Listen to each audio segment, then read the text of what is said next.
An electronic countermeasure is an electrical or electronic device designed to trick or deceive radar, sonar or other detection systems, like infrared or lasers. It may be used both offensively and defensively to deny targeting information to an enemy. The system may make many separate targets appear to the enemy, or make the real target appear to disappear or move about randomly. It is used effectively to protect aircraft from guided missiles. Most air forces use ECM to protect their aircraft from attack. It has also been deployed by military ships and recently on some advanced tanks to fool laser-IR guided missiles. It is frequently coupled with stealth advances so that the ECM systems have an easier job. Offensive ECM often takes the form of jamming. Defensive ECM includes using blip enhancement and jamming of missile terminal homers. History. First example of electronic countermeasures being applied in a combat situation took place during the Russo-Japanese War. On April 15, 1904, Russian wireless telegraphy stations installed in the Port Arthur fortress and on board Russian light cruisers successfully interrupted wireless communication between a group of Japanese battleships. The spark gap transmitters in the Russian stations generated senseless noise while the Japanese were making attempts to coordinate their efforts in the bombing of a Russian naval base. Germany and United Kingdom interfered with enemy communications along the Western Front during World War I while the Royal Navy tried to intercept German naval radio transmissions. There were also efforts at sending false radio signals, having shore stations send transmissions using ships' call signs, and jamming enemy radio signals.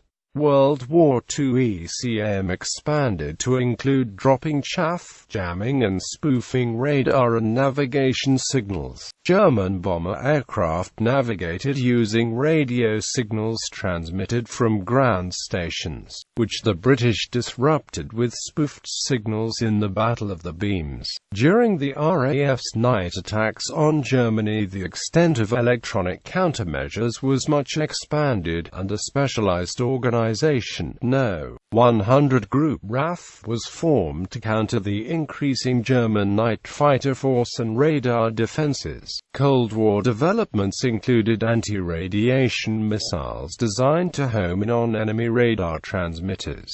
Radar ECM. Basic radar ECM strategy is a radar interference, target modifications, and changing the electrical properties of air. Interference techniques include jamming and deception. Jamming is accomplished by a friendly platform transmitting signals on the radar frequency to produce a noise level sufficient to hide echoes. The jammer's continuous transmissions will provide a clear direction to the enemy radar, but no range information. Deception may use a transponder to mimic the radar echo with a delay to indicate incorrect range. Transponders may alternatively increase return echo strength to make a small decoy appear to be a larger target. Target modifications include radar-absorbing coatings and modifications of the surface shape to either stealth a high-value target or enhance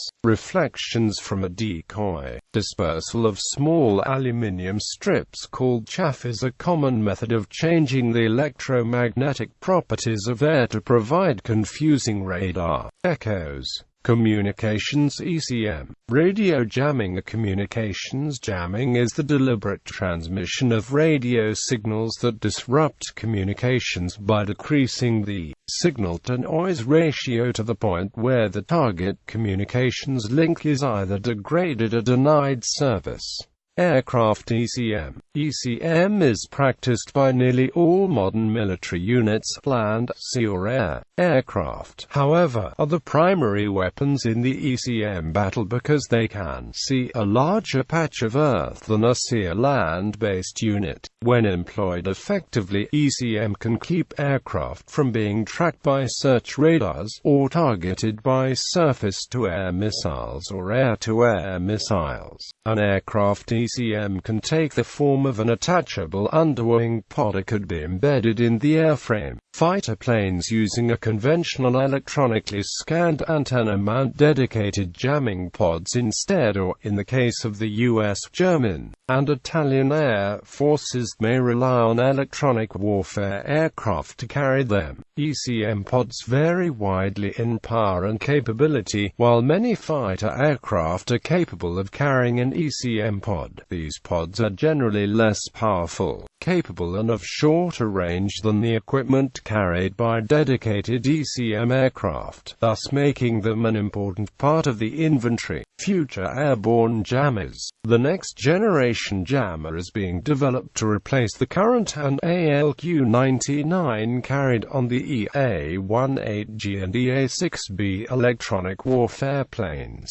Planned for adoption around 2020, it will use a small AESA antenna divided into quadrants for all-around coverage and retain the capability of highly directional jamming. DARPA's Precision Electronic Warfare project aims to develop a low-cost system capable of synchronizing several simple airborne jamming pods with enough precision to replicate the directionality of an electronically scanned antenna, avoiding collateral jamming of non-targeted receivers. An expendable active decoy that uses DRFM technology to jam RF-based threats has already been developed by Selexs. The system, named Bright Cloud, is self-contained within a small canister that is similar to a standard flare cartridge. The 55mm format of the system has undergone flight trials with the Gripen aircraft, and the development of a 218 variant is at an advanced stage. Dedicated ECM aircraft DC-130H Compass Call, EA-6B Prowler equipped with ALQ-92 communications jammer, ALQ-100 multiband track braking system, and 5 ALQ-99 tactical jammer pods. EA-18G Growler,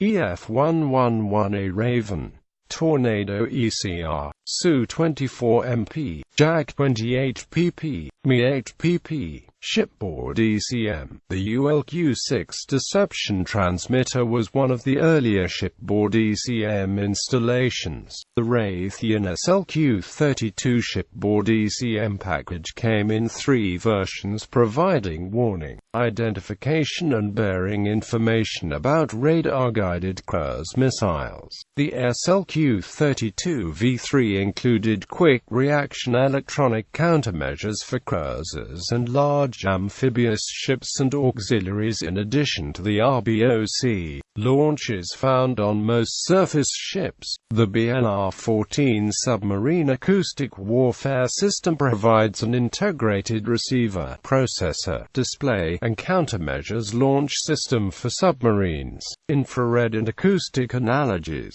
Infrared homing systems can be decoyed with flares and other infrared countermeasures. Acoustic homing and detection systems used for ships are also susceptible to countermeasures. United States warships use masker and prairie systems to create small air bubbles around a ship's hull and wake to reduce sound transmission. Surface ships stow noise makers like the SLQ-25 Nixie to decoy homing torpedoes. Submarines can deploy similar acoustic device countermeasures from a 3-inch signal launching tube. United States ballistic missile submarines could deploy the Mark Chapter 70 MOS decoy from torpedo tubes to simulate a full-size submarine. Most navies additionally equip surface ships with decoy launch